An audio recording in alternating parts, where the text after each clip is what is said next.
All right, we are recording again. So we're here today, Kara Festa and Isabel Banerjee, and we are going to talk a little bit more about some of the themes in Isabel's book and about the value of community. So I don't know if you want to start off by just talking a little bit about what's in the book around community, and then we can talk a little bit about our experiences around building community and finding the value in community. Right. Well, as we had shared before, Who Am I Now is an anthology of curated women's wisdom, the experiences that we've had in our lives that lead us to who we are today, that lead us to asking that question, who am I now? And more importantly, help us to figure out who we are next. And one of the important categories in the books, one of the themes is about real relationships, as opposed to just relationships, which we can all have many of, and how to figure out who's really essential to be on your bus at this time in your life, who we need. And so today, Kara and I are going to talk about our own sort of revelations and realizations around the fact that community changes as you do too. Yeah, and so one of the things that I wanted to bring up was I realized as I look back at my life and my career that I was very much without much in the way of communities of support earlier in my career. Mm-hmm. And that was very challenging. I was very independent, and I just felt like that was how things needed to be. You know, I needed to be able to do things myself, to be very capable, and I didn't understand the value of support. I didn't have time in my life for communities because I filled my life so much with work. And actually one of the turning points for me was when I joined Women Presidents Organization, which was a huge gift and still is. And that was the beginning of me starting to really realize what the value was of having other people around me, like-minded people, supportive, in this case, supportive women of, you know, other large businesses. And that was tremendously important in my growth as a person and as a leader. Absolutely. And, you know, Kara and I have had very different lives, but we have a lot of things that are in common. And I'm sure for you as well, you know, many of us have been mothers, career people, business owners, caretakers in families, in relationships, and involved in community aspects and stuff. And we particularly, as you know, the high achievers or the people that are feeling responsible to take care of everybody else, we're always doing and going and giving. Giving is a big part of it.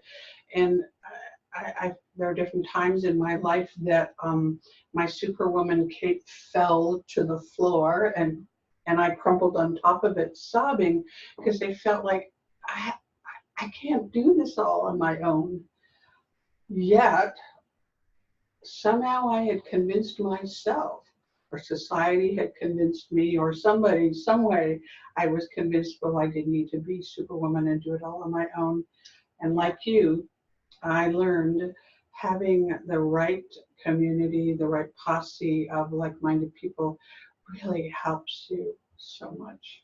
And like you, there was a time in my life that a peer advisory board like Women Presidents Organization it was a lifesaver for me and a game changer. So do you want to share more about your experience with that? Yeah. So Women Presidents Organization is a peer advisory organization that's for women who own or are up in management in controlling interest of, you know, companies that are over, I think it's 1 million for service and 2 million for product businesses. Right. And, you know, the size of the businesses goes up, you know, tremendously from there. There are some very large businesses with women in WPO. And it's a way to share kind of the challenges and the joys of being in a business of that size. And but more than that, we have found over, you know, the years because my group, I'm still in a WPO group right now, and I've been in it for 7 years, I think. And that group has grown to be a sisterhood. It really, the amount of support and the amount of just, you know, how that's turned into so much more than a peer advisory group has been really amazing and very important for me. And like I said, that was kind of the change in my life when I started to realize that I did need people around me and that I could be a better leader and better at what I was doing by, you know, having other women around me to talk to about the things that were going on. Yeah, so. Yeah, and the word peer can't be underestimated in this conversation, because finding people that have things in common with you, and that's why being in a woman's peer advisory group is important, because we are all there as women with children and relationships and responsibilities and changing health situations. And you don't just show up and talk about your business, because we don't live in that little box, right? There are things that impact us every day.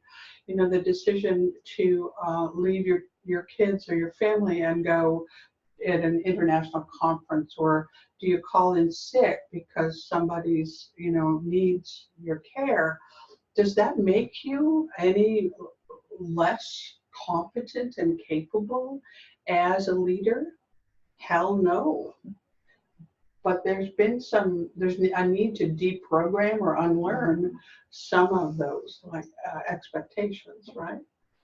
And whether it's a women's president's organization or any other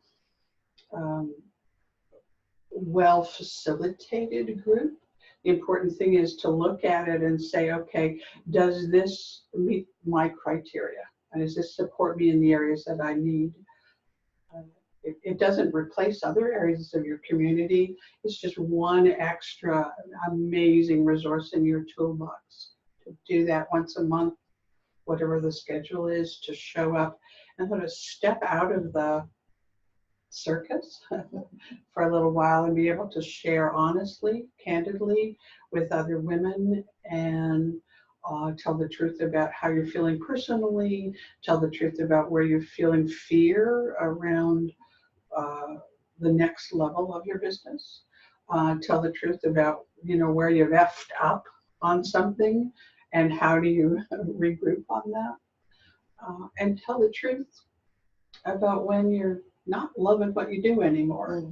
So, yay. Yeah. So what other communities of support have you cultivated for yourself over the years? Yeah. So after I sold my business in Canada and moved to the United States, I, of course, was no longer a candidate for Women Presidents Organization. But I realized that was so valuable to me, that period of time when I was in WPO for, I think, also about 7 years. That really helped me to grow to be the CEO, the leader of my company that it needed, because it was growing faster than my skill levels were. So I realized that every woman leader, business person should have a peer advisory board, a support group like that. And so when I moved to Arizona, I became the managing director of Grow Your Biz, GROYOURBIZ, to provide that same opportunity to other women.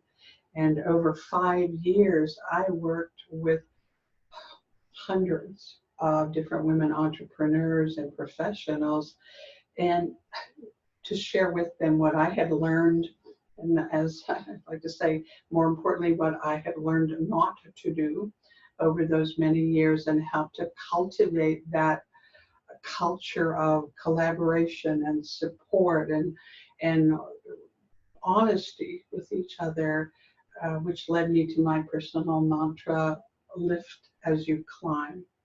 And I believe very strongly that that's how we float all the boats when we raise the tide. I love right? that. I love that. Yeah, and it's interesting. I actually was just on a panel discussion this week, and one of the other participants was talking about creating your own personal board of directors. Yeah. So basically cultivating a network of people that you can turn to and that you can have in your life when you need support. And so that's another example of a way that really anybody could do that at any level in their career, and have people that are there to support them and kind of help them navigate whatever they're running up against in their their career path, or even in their personal life. I don't think that any of this communities of support conversation is limited to career communities of support. I think that's very important to bring out, that there are communities of support for all sorts of different parts of life. And as a matter of fact, we talk about, and it's in the book as well, that communities are not static. As we change, as we develop, as we grow, as our circumstances and interests are different, so must our communities change. And being very conscious and purposeful about what you need as a community to support. So I'm also involved with My Big Idea, which is a goal cultivating program that really helps you to crystallize what your goals are and then execute on them. One of my favorite resources in our program is this tool that helps you think through who you really need, like the different groups. And we have various areas where we need a professional support group, we need a financial support group, we need our emotional well-being, our sort of heart group. And then there's, what do you need around family and close personal relationships? Who are the people that you need to support there? And then your physical and your mental well-being. It takes a village. It takes a village to be a woman and to do all of this. And that is so important.